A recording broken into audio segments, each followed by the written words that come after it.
मेरी YouTube channel my life my way पर मैं आज आपका फिर से स्वागत करती हूँ। आज हम पढ़ने जा रहे हैं कैफ़ी आज़मी द्वारा रचित एक गीत कर चले हम फिदा। यह गीत जिसका शीर्षक है कर चले हम फिदा, ये मशहूर शायर कैफ़ी आज़मी की एक मशहूर रचना है और यह सन 1962 में भारत चीन युद्ध जब हुआ था, जिसमें भारत को मुंह की खानी पड़ी थी। इस युद्ध में अनेक भारतीयों ने अपनी जान गंवाई थी। इस युद्ध के आधार पर 1964 में हकीकत फिल्म बनी।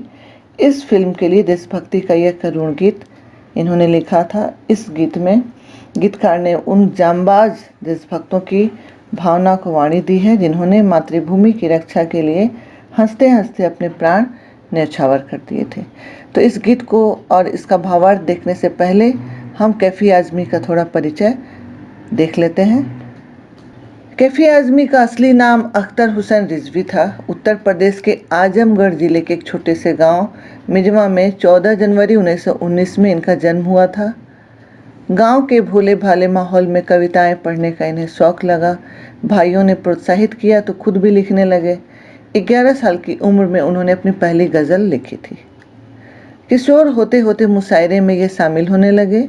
वर्ष 1936 में साम्यवादी विचारधारा से प्रभावित हुए और उसकी सदस्यता ग्रहण कर ली। मई 1947 में इनका विवाह शौकत से हुआ। आर्थिक रूप से संपन्न और साहित्यिक संस्कारों वाली शौकत को कैफ़ी के लेखन ने काफ़ी प्रभावित किया था। उनके यहाँ एक बेटी और एक बेटा का जन्म हुआ जो मशहूर अभिनेत्री शबाना आज़मी है और उनके भाई हैं बाबा आज़मी। शबाना आज़मी हिंदी फिल्मों की एक असीम अदाकारा भी है। कैफ़ी आज़मी को राष्ट्रीय पुरस्कार के अलावा कई बार फिल्म फेयर अवार्ड भी मिला। 1974 में भारत सरकार ने उन्हें पद्मश्री से भी सम्मानित किया। इनके कुछ फिल्मी गीत जो काफ़ी मशहूर हैं, उन्हें हम उसकी कुछ लाइनें देखते हैं।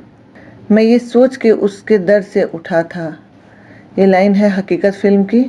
है कली कली के रुख पर तेरे हुस्न का फसाना लाला रुख, वक्त ने किया क्या हंसी सितम कागज़ के फूल से है, एक जुर्म करके हमने चाहा था मुस्कुराना शमा फिल्म की है, जीत ही लेंगे बाजी हम तुम शोला और शबनम, तुम पूछते हो इश्क भला है कि नहीं है, नकली नवाब, राह बनी खुद मंजिल कोहरा, सारा मोरा कजरा चुराया तूने दो दिल, बहारो मेरा जीवन भी संवारो, आखिरी खत, धीरे धीरे मचल है दिले बेकरार अनुपमा, या दिल की सुनो दुनिया वालों अनुपमा, मिलो न तुम तो हम घबराएं हीर रांझा, ये दुनिया ये महफिल मेरे काम की नहीं हीर रांझा, जरा सी आहट होती है तो दिल पूछता है।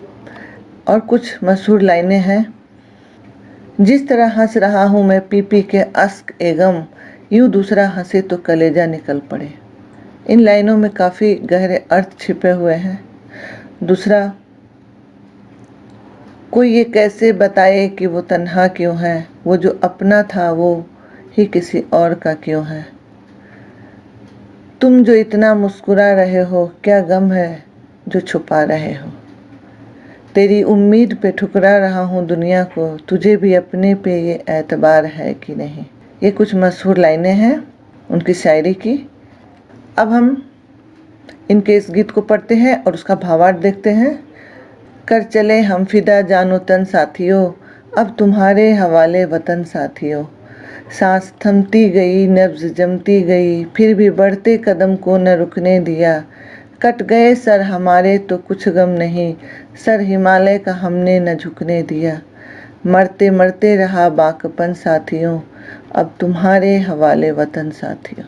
इसका भावार्थ हम देख लेते हैं। यह कविता भारत चीन युद्ध की पृष्ठभूमि पर बनी फिल्म हकीकत के लिए लिखी गई थी। यह गीत है, इसमें एक सिपाही की उस समय की भावना को चित्रित किया गया है जब उसकी शहादत का समय नज़दीक आ गया है। सिपाही की सांस थमने लगी है और नब्ज भी रुकने लगी है, फिर भी दुश्मन की तरफ उसके बढ़ते कदम रुक नहीं रहे हैं। मृत्यु को सामने देखकर भी हमने अपने कदम पीछे नहीं हटाए, यह सिपाही का कथन है। सिपाही यह कह रहा है कि मृत्यु को सामने देखकर भी हमने अपने कदम पीछे नहीं हटाए। और मातृभूमि के सारे दुश्मनों का डट कर सामना किया। उसका साहस इस कदर है कि मौत के सामने भी उसका संकल्प अदम्य है। हमें हमारे सिर कटने का भी कोई गम नहीं, बल्कि हमें इस बात का गर्व है कि हमने हिमालय यानी भारत माता का सिर झुकने नहीं दिया। ये सिपाही का कथन है, अर्थात हमने दुश्मनों को अपनी सीमा में प्रवेश नहीं करने दिया। अपनी अंतिम सांसों को समेटकर दूसरे सैनिक साथियों से कहते हैं आगे, हमने तो अपने प्राण न्यौछावर कर दिए। सैनिक देश के लिए अपनी जान और अपना शरीर सब न्यौछावर कर रहा है और आगे आने वाली पीढ़ी के हाथ में देश को सौंप रहा है। उसे पूरी उम्मीद है कि आने वाली पीढ़ी भी देश का उतना ही हिफाजत करेगी। युद्ध में शहीद होने वाले सैनिक के अंतिम क्षणों की मनोदशा का यहाँ पर वर्णन हुआ है। युद्ध भूमि में शहीद हो रहे सैनिक कह रहे हैं, अब देश की रक्षा का भार तुम्हारे हाथों में है। अब हम दूसरी दुनिया में जा रहे हैं, तुम्हें देश की रक्षा करनी है। दूसरा पैराग्राफ हम देखते हैं, जिंदा रहने के मौसम बहुत है मगर जान देने की रुत रोज आती नहीं। हुस्न और इश्क दोनों को रुसवा करे वह जवानी जो खून में नहाती नहीं। आज धरती बनी है दुल्हन साथियों, अब तुम्हारे हवाले वतन साथियों। इसका भावार्थ है, जिंदा रहने के बहुत से अवसर आते हैं, इसलिए जिंदगी जी लेना बहुत महत्वपूर्ण नहीं है। वतन पे जान देने के मौके बहुत कम बार मिलते हैं। वो युवा जो देश के लिए खून की होली न खेले, उसकी जवानी को सराहने के लिए भी कोई सुंदरी तैयार नहीं होती है। हिम्मती पुरुषों की दुनिया हमेशा से कायल रही है। जवानों के खून से ऐसा लगता है जैसे धरती को लाल चुनरी पहना दी गई हो। यहाँ पर एक सैनिक दूसरे सैनिक से कह रहा है कि हमें जीने के लिए हजारों अवसर मिलते हैं, परंतु शहीद होने के ऐसे शुभ अवसर कभी कभी ही किसी किसी को ही नसीब होते हैं। ऐसी जवानी ही क्या जिसने कभी दूसरों की भलाई के लिए त्याग या बलिदान ही ना किया हो। जो जवान खून से नहाया ना हो, वह भला कैसे अपने प्यार की मर्यादा की रक्षा करेगा। आज धरती किसी दुल्हन के समान है, जिसकी मान मर्यादा हमारे हाथों में है। हमें अपने रक्त की एक एक बूंद बहाकर भी इसके मान सम्मान को बचाए रखना है। मैं तो मृत्यु को प्राप्त होने वाला हूँ, इसलिए अब यह तुम्हारा कर्तव्य है। तीसरा पैराग्राफ हम देखते हैं, राह कुर्बानियों की न वीरान हो, तुम सजाते ही रहना नए काफिले। फतह का जश्न इस जश्न के बाद है, जिंदगी मौत से मिल रही है गले। बांध लो अपने सर से कफन साथियों, अब तुम्हारे हवाले वतन साथियों। इसका भावार्थ है, शहीद होने वाले सैनिक को पूरी उम्मीद है कि उसने जो कुर्बानी की राह बनाई है उस पर अनंत समय तक वीरों का काफिला ऐसे ही चलता रहेगा। जिंदगी मौत से इस तरह गले मिल रही है जैसे वह दुश्मन पर विजय का उत्सव मना रही हो। एक शहीद होता हुआ सैनिक अपने सैनिक से कहता है, हे मेरे वीर साथियों, मेरे जैसे लाखों वीरों के शहीद होने पर भी यह युद्ध का मैदान कभी सूना नहीं पड़ना चाहिए। इसमें हम जैसे नौजवान मातृभूमि की रक्षा की खातिर शहीद होने के लिए निरंतर आगे आते रहने चाहिए। इस जंग को जीत कर ही हम जश्न मना पाएंगे। हम ऐसी जंग में जा रहे हैं जहां कभी भी मृत्यु हमें गले लगा सकती है। अब अपने अंदर से मृत्यु का भय निकाल कर सिर पर कफन बांधकर मौत से मिलने के लिए तैयार हो जाओ। अपने प्यारे वतन की रक्षा तुम्हें हर हाल में करनी है, इसलिए हौसले से डट कर लड़ो साथियों। ये मेरा वतन अब तुम सभी के हवाले है। चौथा पैराग्राफ हम देखते हैं, खींच दो अपने खूं से जमी पर लकीर, इस तरफ आने न पाए रावण कोई। तोड़ दो हाथ अगर हाथ उठने लगे, छू न पाए सीता का दामन कोई। राम भी तुम ही लक्ष्मण साथियों, अब तुम्हारे हवाले वतन साथियों। भावार्थ हम देखते हैं, एक पूरे संदेश के तौर पर देखा जाए तो यह वीर रस और करुण रस का मिला जुला रूप लगता है। खासकर जिस तरीके से इस गाने को फिल्म में प्रस्तुत किया गया है। जिस परिवेश में यह फिल्म बनी थी, उस समय भारत हाल ही में आज़ाद हुआ था। उस समय देश में बहुत सारी समस्याएं थी। चीन से युद्ध का भारत की अर्थव्यवस्था पर प्रतिकूल असर पड़ रहा था।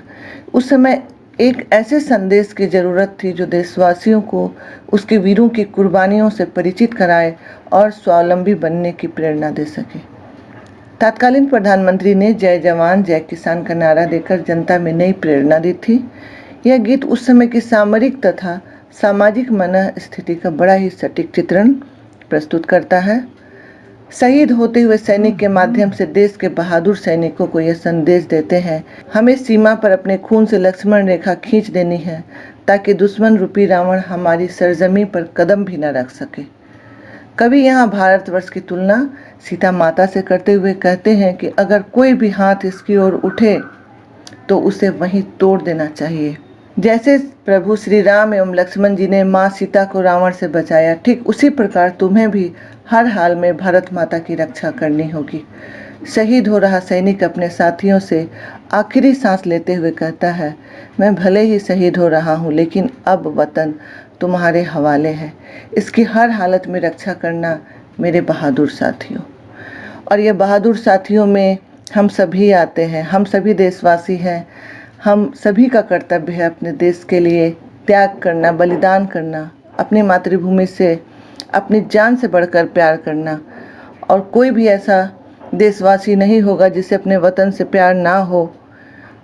और अगर हम अपने देश के लिए कुर्बानियाँ नहीं दे सकते तो हम भारत के सच्चे वासी नहीं हो सकते। यह कविता, यह गीत देश प्रेम की भावना से ओतप्रोत है और इसकी भावना में हमें डूबकर इसे समझना होगा, तब इसके सच्चाई को, गहराई को हम समझ पाएंगे। यह देशभक्ति का गीत हम सब में देशभक्ति भरने का एक हौसला लाता है। और इसके साथ ही हमारा यह वीडियो ख़त्म होता है। अगले वीडियो में फिर हम मिलते हैं आपसे कुछ और अच्छी कहानियों और कविताओं के साथ। अगर चैनल को सब्सक्राइब नहीं किया है तो सब्सक्राइब कर दे ज़रूर, ताकि आपको और भी वीडियो इस तरह के मिल सके। वीडियो देखने के लिए धन्यवाद।